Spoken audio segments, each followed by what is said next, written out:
Hey, welcome to another Backyard Professor Videos. I'm here with my famous Pomkey. She's a part Pomeranian and part Yorkie. Say hello to everybody on YouTube, Sassy. She's called... Oh, you got to look that way, sweetie. There you go. Wave hi. Wave hi. Hi, everybody. We got this little nuclear-powered poop machine. She's very energetic. And I'm going to use her as an illustration for one of my book reviews this time. This wonderful little bundle of total energy, absolutely fabulous puppy is not an actual created separate species. She is purely bred by mankind. She's a mix of Pomeranian and Yorkies. I mean, Charles Darwin, in The Origin of Species, discussed the comparison between the domestic variations that mankind do on the horses and the pigs and the cattle, and he raised pigeons for decades, and dogs, and he discusses the idea of dogs and wolves. Do you really think dogs are a special creation? They're not. They come from the wolves.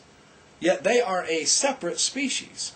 So I just wanted to show you my puppy, my little bundle of nuclear energy, bundle of poop machine. Hello, everybody.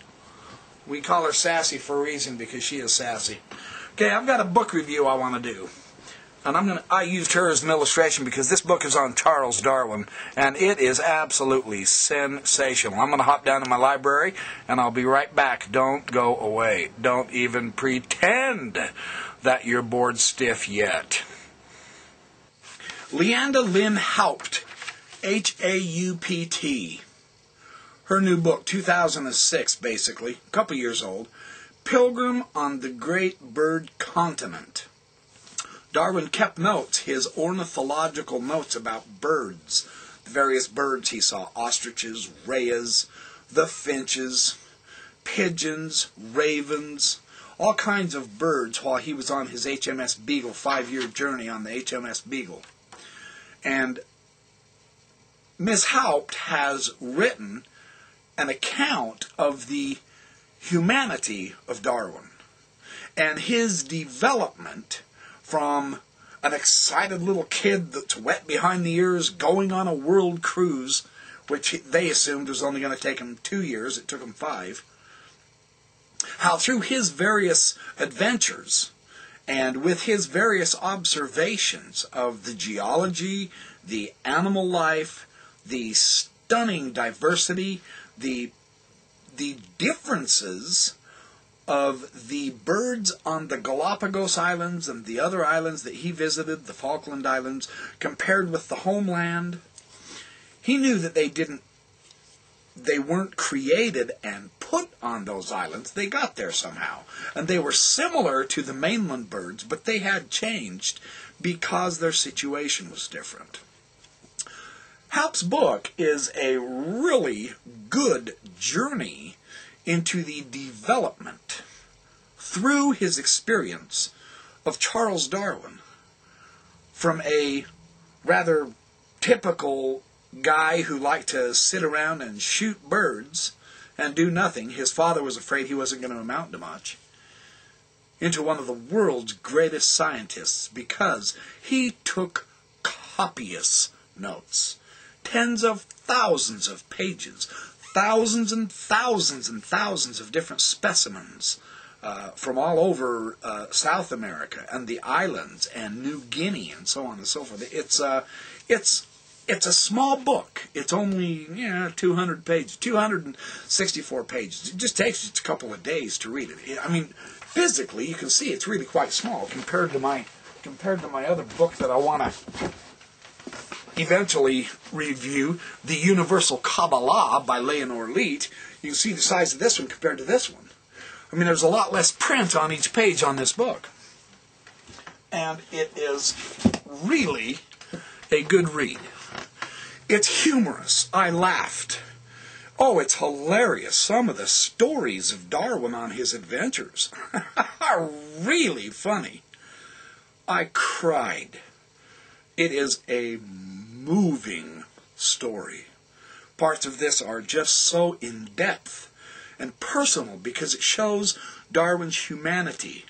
It shows his capability of inclusion with all things, even down to the lowly earthworm. He did not put himself above the animal world as something separate, distinct, unique, and special. He was part of nature. He was involved as a creature with creatures. He would lay for hours on end watching the condors circle overhead and then watch how they came down and picked those bones clean of a dead animal. And he took observation notes about their habits, their eating habits, their styles, their calls. He listened to them. He watched them for days and days.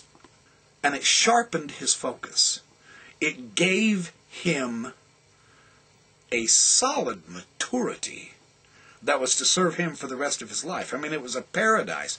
Some of Haupt's observations are such a delight in this book. Let me give you the idea of green and verdant. How Darwin used the word verdant. We normally just associate it with, oh yeah, that's something that's green. In Darwin's case, green simply invites us to think of green things, a bowl of peas, for instance, something like that, green leaves. But verdant is a forestry word, wrapped in the color green, seeming to embody the earth's greenness itself. Darwin did not use words lightly. When he picked a specific word, such as beautiful or verdant, he meant something specific by it. As the poet, artist, healer, theologian, musician, and naturalist, the medieval mystic Hildegard of Bingen had her own strong feelings about this word verdant. 850 years ago, she absorbed its root in the creation of a new word, varietas. Hildegard's varietas is typically translated as greenness or greening. But most scholars find something more expansive in the word. And it's clear that Hildegard was thinking of more than moss and leaves. Her lovely revolutionary song, O Viriditas Digiti Dei, the greenness of the finger of God, speaks to the greening quality of the divine. It develops her sense of the spiritual condition as a state that is naturally receptive, moist. She says, and warm. Like the intercedent of seed and soil, Viriditas is an inspired co-creation among the divine, the human, and the earthly, a cultivation of earthen grace. Beautiful thought. This whole book is full of the most magnificent insights based on Darwin's ornithological notes. You see him become a very keen observer. You see where he made mistakes, where he left things out that later on haunted him. You see all kinds of humorous situations, creaturely situations, situations where he was a citizen of the earth, and he respected the earth. He understood he was part and parcel of this magnificent creation. He did not become an evolutionist on the Beagle. That came later. What he did become was a mature naturalist. Through his experience of witnessing the grace, the power, the barrenness, the over-astonishing, exuberant abundance of the Brazilian rainforests, his awe at the pure power of being in the earth is exquisitely captured in this book. I would highly recommend it. I give this book a 4-star rating because it's such an interesting analysis of Darwin as having a reverence for all of life, no matter what it was. The caterpillar, the butterfly, a gnat, birds of all kinds and shapes and ways. Through his paying attention, he became attuned to nature. And that's how he discovered the reason evolution occurs, natural selection. He didn't invent evolution, but he discovered its process. It's a magnificent book.